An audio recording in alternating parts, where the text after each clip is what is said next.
Good morning, everyone. Welcome to Monday. Welcome to mid-year. This is it. First half 2025 in the books. What a first half year it's been. We wrote to clients this morning. It's been nonstop every day. No stone unturned here. And as we look for the next couple of weeks, there's still a lot going on. This week, shortened holiday week. We have a ton of economic data highlighted by the employment number on Thursday. We get the JOLTS report. We get both ISMs. Obviously, we get the claims number too. So it's action packed. We've got the tax bill, the president's tax bill, otherwise known as the One Big Beautiful Bill, now in the Senate. It doesn't look likely, given where the votes are right now, that will get done by July 4th, but we'll see. But needless to say, that's on the table. We do think that bill is getting done one way or another. It may take a little bit longer. In conjunction with that, we also have as we look toward next week, we have the July 9th deadline, the initial pause. President Trump was on with Fox News' Maria Bartiromo, Sunday Morning Futures yesterday, saying that letters will go out to many of these countries ahead of that deadline.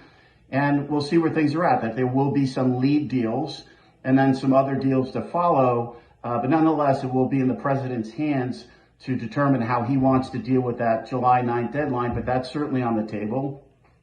At the same time, next week, we have CPI. So we have the employment number and CPI. Those are the big two pivot data points here short term. In conjunction with that, obviously, a lot of chatter in terms of lower interest rates in the Fed, which is coming into play. Chair Powell a little bit more inclined to wait here. Some other Fed members indicating the July meeting could certainly be in play, but how it lends itself to the July meeting is really going to depend on how things look on Friday and then how things look next week with regard to CPI in terms of potentially moving market pricing with an obvious big gap, as we always have between that July meeting and September, and then in between this year, the Jackson Hole confab, but also we'll get the policy review at the same time. So a lot of speculation in terms of the next Fed chair. Obviously, the president has been very, very vocal that he wants to see interest rates lower here. On the regulatory front, we look at SLR. We know there are going to be changes there.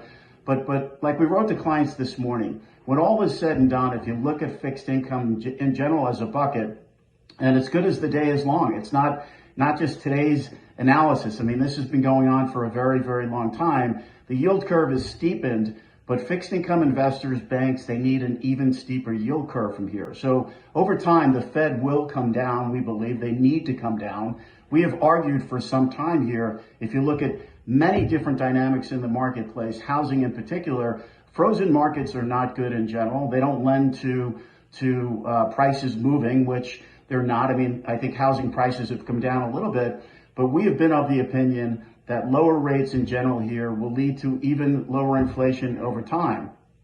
If you look at CPI, if you look at oil prices, oil prices are very well contained, even with the events that we've seen geopolitically, even with the events that we've seen recently with regard to Israel, Iran, the U.S., Iran, oil prices have been fairly well contained.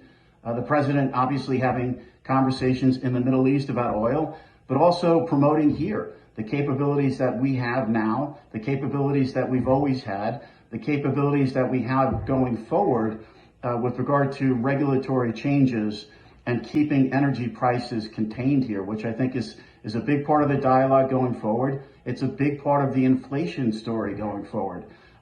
With regard to our debt levels, yes, concerns coming out of the Senate, certainly concerns coming out of Congress in terms of how this all shakes out in terms of deficits, how we score these things, how it looks moving forward. But the bottom line here at the end of the day is we do have a lot of debt to roll over here in the next coming years.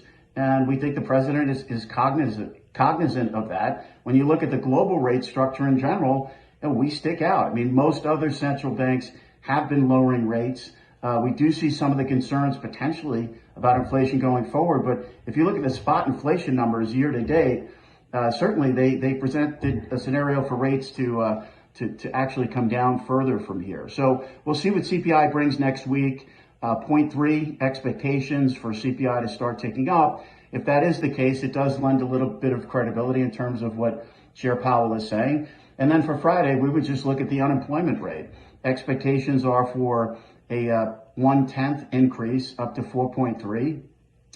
We don't think that necessarily is going to move the needle for the July meeting, but if we do start to see that unemployment rate tick up a little bit more aggressively, that certainly will change market pricing in our view short term.